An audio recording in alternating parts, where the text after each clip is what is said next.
In the same way, when you read Nero, he did a lot of good things for Rome in the beginning. And one of the reasons he was a good emperor at the beginning was that he listened to other people's advice. But there came a point where Nero got too big for his boots, and he stopped listening to other people, and he became a dictator. Exactly what happened to Hitler. Seems as if power goes to their heads. And that was when he began to get grandiose rebuilding schemes, just like Hitler, who wanted to rebuild Berlin with his architect, Speer. And Nero wanted to rebuild Rome, and he had big ideas for pulling everything down and building the grandest buildings that had ever been built. And he became a megalomaniac. And the people who began to suffer more than anybody else were the Christians. Tomorrow morning, when we discuss 1 Peter, I'm going to tell you how the Christians came in for trouble under Nero. But I'll leave that till we look at 1 Peter. All I'm going to say now is that the pressure was now on Christians. In the letter to the Romans, Paul's letter, there's no trace, really, of persecution.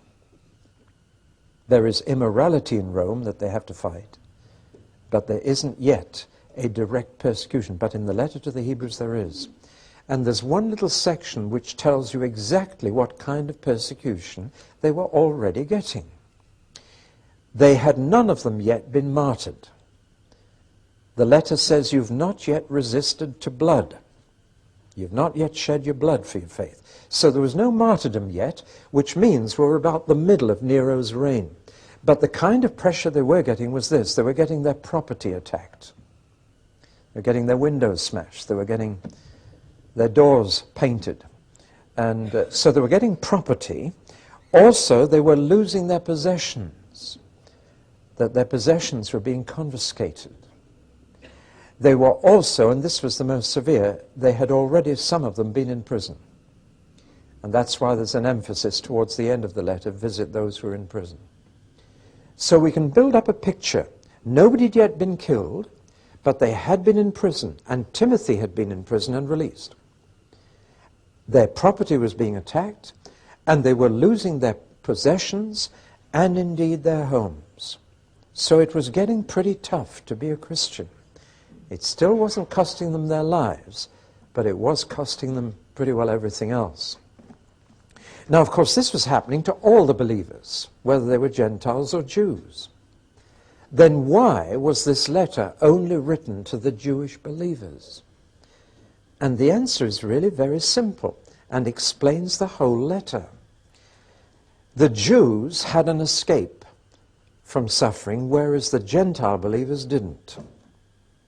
Now, how could the Jewish believers get out of the trouble? By going back to the synagogue. For you see, at this time, Christianity was illegal, but Judaism was legal. Or to give you the official Latin title, Christianity was a religio licita, but Judaism was a religio licita, but Christianity was a religio illicita. Illegal, legal. In other words, the synagogues were registered, but the church was an underground church.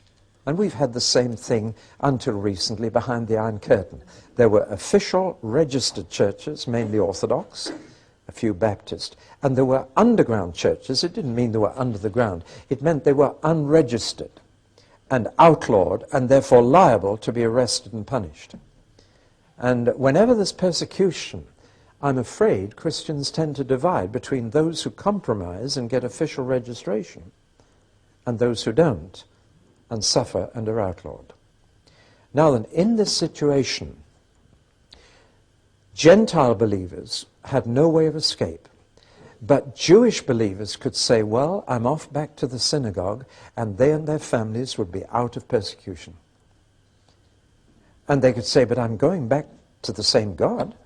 It's still the God and Father of Jesus that I'll be worshipping.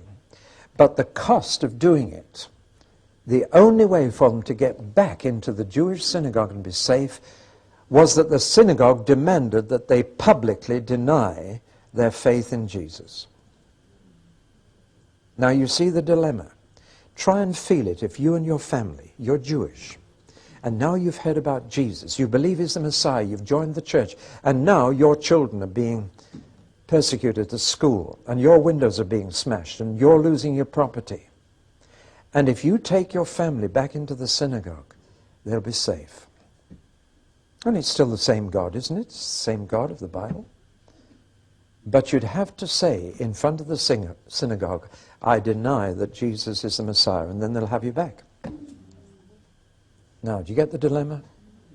And many parents, for the sake of their children, were going back into the synagogue. Now, once you realize that's the position, and that this was the problem in the church, and the Jewish believers, the Hebrews in that church, were drifting back into the synagogue one by one because of the pressure that was coming on them. And this author, whoever he or she was, we've no idea, but the only thing I know about him is that he was a sailor, because he uses a lot of nautical language. He says, don't pull up your anchors, don't drift away, don't lower your sails. Vivid language. So he's obviously a sailor, but beyond that I don't know who he was. But he's saying, don't go back to the synagogue. Stay right where you are. And he says at the end, I have written you this short letter of exhortation. Well, it's certainly a letter of exhortation, but it's not very short. He says, brethren, I urge you to bear with my word of exhortation, for I've written you only a short letter. Now, an exhortation is very practical. He is not trying to teach them doctrine. He's not trying to give them a devotional view of Christ. His whole aim is to stop this drift back to the synagogue. And everything he says from beginning to end is aiming at that problem. And boy, does he bring out the big guns. He really throws everything at them. He appeals to them, he warns them, he speaks tenderly, he speaks strongly. He uses every argument he can because he spells out the cost of doing it. And in a word, he says you're going to lose your salvation if you do that. Now that's the overall burden of the letter. But he uses every appeal he can to stop the rot. And these Jewish believers, he tells them, don't stop attending. Don't neglect the public meetings of the church. Don't stay home. Don't drift away. Don't neglect your salvation. Don't go back to your old religion. Because it's not just from Christ that you'd be turning away, you'd be turning away from God. And that is very, very serious. So he didn't see it as a doctrinal exposition. And yet many people I've heard expound this letter as a doctrinal thing, as a piece of Christology, as it's called. That's the Logos of Christ, the study of Christ. So what is an exhortation? My Oxford English Dictionary says this: it is to admonish urgently. It is to urge someone to a course of action. And so the whole letter is urging people to a particular course of action. And the appeal is both negative and positive. And I can sum up the whole letter in two exhortations.